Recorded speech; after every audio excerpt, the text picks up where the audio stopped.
कैसे हैं आप सभी लोग। उम्मीद करते हैं कि अच्छे और स्वस्थ होंगे।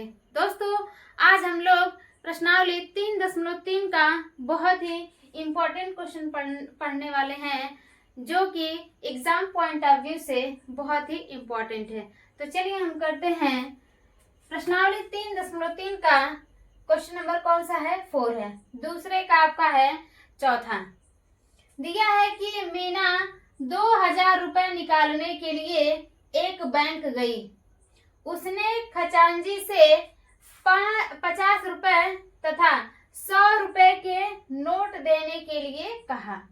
यानी मीना बैंक गई और उसने कितना निकाला? 2000। और खजांची यानी बैंक कैशियर से उसने कहा कि मुझे 50 रुपए तथा 100 रुपए के नोट देने के लिए कहा, यानी कि मुझे 50 और 100 रुपए के नोट चाहिए। मीना ने 25 नोट प्राप्त किए। मीना को कुल कितना नोट मिला? 25। ज्ञात कीजिए कि उसने 50 रुपए और 100 रुपए के कितने कितने नोट प्राप्त किए।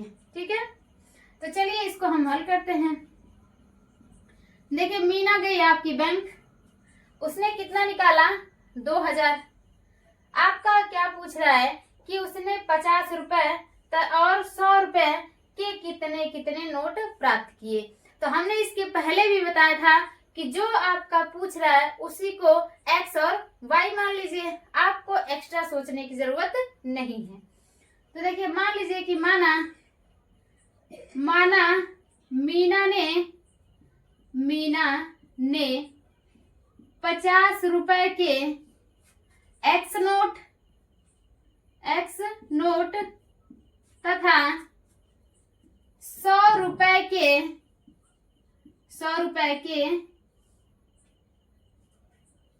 y नोट प्राप्त किए। अब जो चीज हमें नहीं पता है उसको हमने क्या मान लिया? x और y नोट प्राप्त किए। ठीक है, अब देखिए उन्होंने कुल कितना नोट प्राप्त किया? 25। तो ये बताइए कि 50 रुपए के कितने x और 100 रुपए के कितने y नोट प्राप्त किए। जब हमें नहीं पता तो x और y ही तो मानेंगे, है कि नहीं? अब देखिए, कुल नोट कितना है उसके पास? 25। कुल नोट कितना है? 25 है ना? ये बताइए, 50 रुपए की x नोट है और 100 रुपए की कितने हैं? y नोट है। तो x प्लस y बराबर कितना हो जाएगा आपका? 25। यानी 50 रुपए के नोट और 100 रुपए के नोट कुल मिलाकर कितने हो गए आपके? 25 नोट। ठीक है, ये तो हो गया आपका समीकरण नंबर 1 हो गया। अब ये बताइए, मीना ने 2000 निकालने के लिए उसने कुल कितनी राशि निकाली? 2000। यहाँ पे चाहे कुल राशि लिख लीजिए चाहे कुल धन लिख लीजिए। ठीक है, कुल राशि उसने कितना निकाला? 2000। यही ना, 2000 निकाला। अब ये 2000 में उसने 50 रुपए और 100 रुपए के नोट खजांची से देने के लिए कहा। तो ये बताइए कि 50 रुपए के x नोट है तथा 100 रुपए के कितना नोट हमने माने? y। तो ये बताइए, ये हो जाएगा आपका 50x प्लस कितना हो जाएगा? 100y। कुल आपका टोटल राशि कितना है आपका? 2000। देखिए, 50 रुपए के x नोट और 100 रुपए के कितने y नोट, कुल कितनी धनराशि उसने कितने धनराशि निकाली? 2000। यही ना, ये हो गया आपका समीकरण नंबर कितना? 2 हो गया। अब ये देखिए, यहाँ पे आप इसको समीकरण नंबर 2 न मान के इसको हम थोड़ा सा और सिंप्लीफाई कर सकते हैं और इसको आगे हल कर सकते हैं। देखेंगे तो इसमें 50 कॉमन है। ये देखिए 50 कॉमन है, तो यहाँ पे बचेगा आपका x प्लस कितना? 50 से भाग करेंगे 100 में कितना हो जाएगा? 2y बराबर इधर हो जाएगा आपका कितना? 2000। ये तो दिया ही है। अब ये गुणे में इधर चला जाएगा तो भाग में हो जाएगा, यानी कि x प्लस 2y बराबर हो जाएगा आपका कितना? 2000 और बटे हो जाएगा आपका 50। ये ना, अब ये 0 से 0 कट गया और 5 चौक को 20 कितना हो गया? 40। आपका दूसरा समीकरण हो गया x प्लस 2y बराबर कितना? 25, सॉरी कितना? 40। ये हो गया आपका समीकरण नंबर कितना? 2। अब ये देखिए, अब इसको हमको किससे हल करना? विलोपन विधि से। तो विलोपन विधि आप जानते हैं कि एक्स और वाई दो आपका वेरिएबल दिया है, तो किसी एक को आप क्या करिए, खत्म कर दीजिए, तो दूसरा वेरिएबल अपने आप क्या हो जाएगा, मिल जाएगा। ठीक है, तो चलिए इसको हम हल करते हैं विलोपन विधि से। अब देखिए ये हमें क्या दो समीकरण मिला था, है कि नहीं। अब विलोपन विधि से इसको हल करते हैं। तो विलोपन विधि में आप जानते हैं कि दो वेरिएबल अगर दिया है तो क्या करते हैं, उसको घटा के एक को हम खत्म कर देते हैं, तो दूसरा वेरिएबल हमें क्या होता है, अपने आप मिल जाता है। जैसे आपका समीकरण 1 - 2 से, समीकरण 1 - 2 से, और उससे भी पहले, घटाने से पहले हम ये देखेंगे कि जो हमारा वेरिएबल है, चाहे x वाला हो और चाहे y वाला हो, इन दोनों में से कोई एक वेरिएबल क्या होना चाहिए, समान होना चाहिए। यानी कि x इसके पास भी है, एक x इसके पास भी है, ये दोनों वेरिएबल क्या है आपके, एक ही वेरिएबल हैं, लेकिन ये क्या है आपके समान है ना। तो दोनों वेरिएबल में से हमारा कोई एक वेरिएबल क्या होना चाहिए, समान होना चाहिए, तभी हम उसको घटाएंगे तो क्या कर सकते हैं, उसको कैंसिल आउट कर सकते हैं, ताकि जो हमारा दूसरा वेरिएबल है वो हमें मिल सके। तो देखिए ये बराबर है, हमें बराबर करने की आवश्यकता नहीं है, हम डायरेक्ट क्या करेंगे, इसको घटा देंगे। x + y = 25, और ये है दूसरा आपका x + 2y = कितना, 40, यही ना। अब देखिए अब इसको घटाते हैं, तो घटाते समय क्या होता है कि चिन्ह परिवर्तित हो जाता है, अगर प्लस है तो माइनस हो जाता है, माइनस है तो प्लस हो जाता है। अब ये x के सामने कौन सा चिन्ह है, प्लस, तो ये हो जाएगा माइनस, ये प्लस है तो माइनस, अब ये इसके सामने प्लस दिख नहीं रहा लेकिन है, ये क्या हो जाएगा, माइनस। अब ये x कट गया आपका। ये बताइए -2y में से +y घटाएंगे तो क्या बचेगा, -y।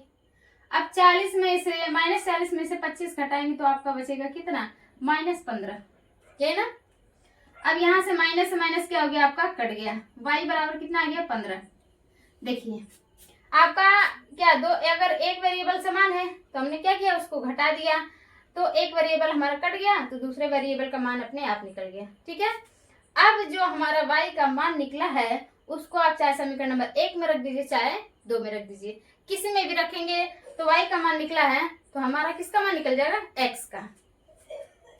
तो चलिए रखते हैं y का मान समीकरण 1 में रखने पर, 1 में रखने पर, आप किसी में भी रख सकते हैं, किसी में भी आ जाएगा। ठीक है, हम 1 में रखते हैं, तो 1 आपका दिया x + y = 25, यही ना। अब देखिए ये हो गया आपका x + y का मान कितना निकला है, 15 बराबर यहाँ पे 25।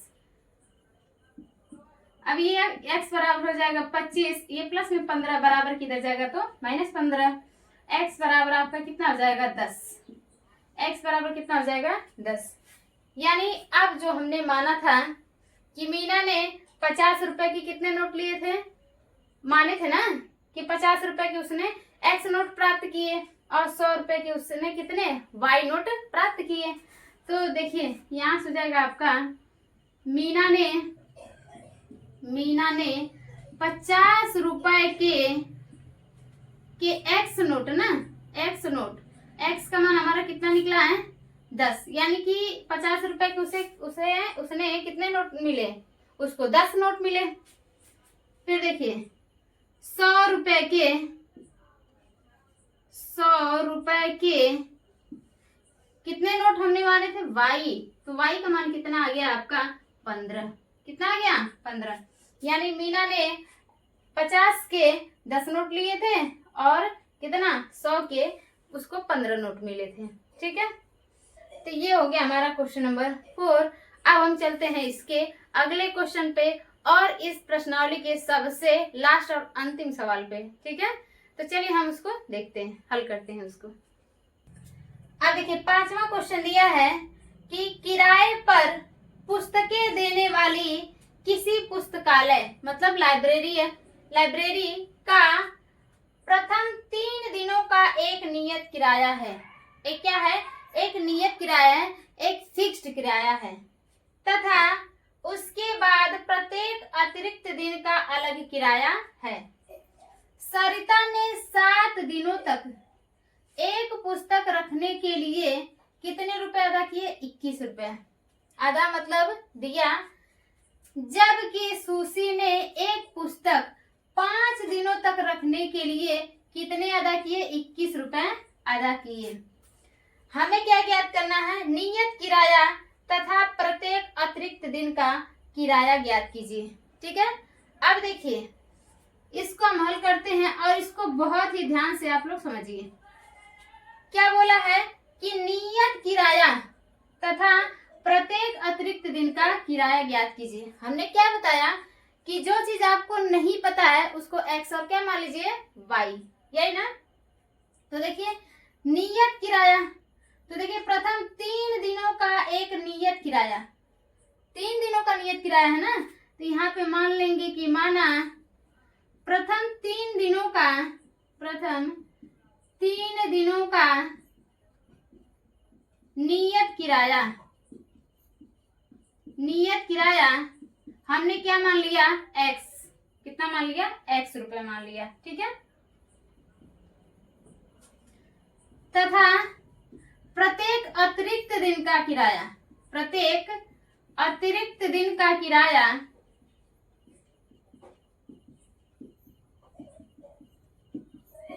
कितना है आपका? मान लीजिए कितना है? वाई रुपए। ठीक है, अब पहली शर्त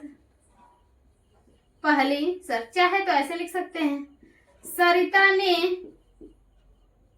ने 7 दिन पुस्तक रखी। ठीक है ना, तो 7 दिन पुस्तक रखी, तो 7 दिन में प्रथम 3 दिन क्या है? नियत है, तो नियत किराया को हमने मान लिया एक्स मान लिया।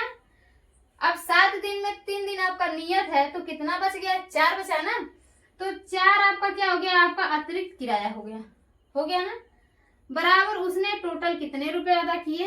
21 रुपए। कितना? कहीं गलत तो नहीं हो गया? यहाँ पे देखिए 27 रह गया। एक मिनट देख लेते हैं। हाँ, यहाँ पे क्या रहेगा? 27 रुपए। ठीक है, दोनों जगह आपका क्या हो गया? 21 हो गया।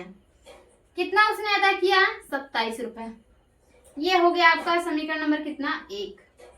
ठीक है, ये तो हो गई सरिता।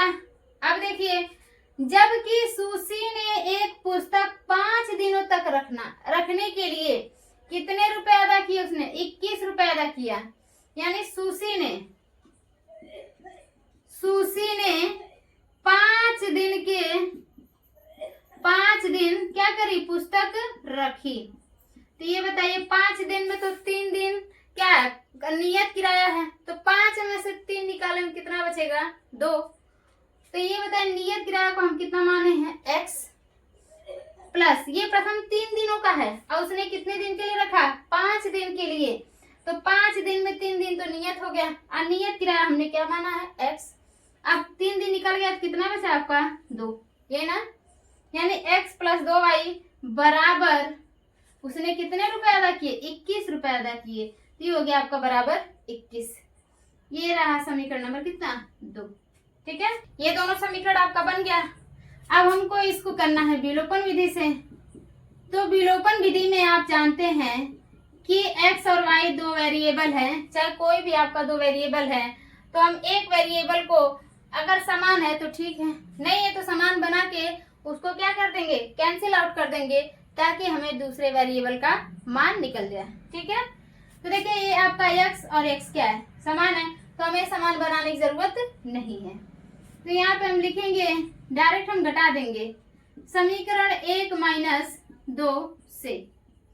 तो समीकरण 1 में से 2 को घटा रहे हैं, तो लिखेंगे x प्लस 4y बराबर 27 और x प्लस 2y बराबर कितना? 21। ये ना, घटा दीजिए। घटाते समय क्या होता है? चिन्ह परिवर्तित हो जाता है। ये प्लस है तो माइनस, ये भी प्लस है तो माइनस, और ये प्लस है तो माइनस। ये कट गया आपका। 4 में से 2 निकालेंगे तो आपका बचेगा 2y बराबर 27 में से 21 निकालेंगे बचेगा आपका 6। अब ये 2 के कितना हो जाएगा? 6, यानी y का मान कितना हो गया आपका? 3। y का मान कितना हो गया? 3, यही ना। अब देखिए y का मान समीकरण चाहे 1 में रख दीजिए चाहे 2, चलिए इस बार हम 2 में रखते हैं। ठीक है, 2 में रखने पर, यही ना। तो ये बताइए 2 में रख रहे हैं तो समीकरण नंबर 2 क्या दिया है, x प्लस 2y बराबर 21, यही ना।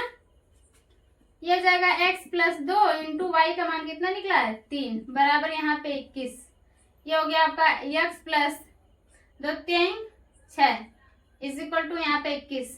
x बराबर 21 प्लस में 6 इधर जाएगा तो -6। x बराबर 21 में से 6 निकालेंगे कितना बचेगा आपका 15, यही ना। x और y का मान निकल गया। अब बताइए x हमने किसको माना था, x हमने माना था प्रथम 3 दिनों के नियत किराए के लिए। प्रथम 3 दिनों का नियत किराया हमने कितना माना था, x माना था, और x का मान कितना आ गया 15। ये क्या आ जाएगा 15 रुपए, ठीक है। और अतिरिक्त दिन का किराया, अतिरिक्त दिन का किराया हमने कितना माना था y, तो y का मान हमारा कितना निकला है 3। ये क्या हो गया आपका आंसर हो गया, ठीक है। क्वेश्चन हो गया। और आज ये प्रश्नावली 3.3 भी खत्म हो गई और चैप्टर नंबर 3 भी आपका क्या हो गया समाप्त हो गया। तो अगले वीडियो में हम मिलेंगे बहुत ही इंटरेस्टिंग चैप्टर के साथ, द्विघात समीकरण, ठीक है। तो आज के लिए इतना ही। उम्मीद करते हैं कि आप लोग को क्लास समझ में आई होगी, और किसी भी तरह की आपको दिक्कत हो तो आप लोग हमें कमेंट सेक्शन में जरूर बताएं, ठीक है। Okay, bye bye.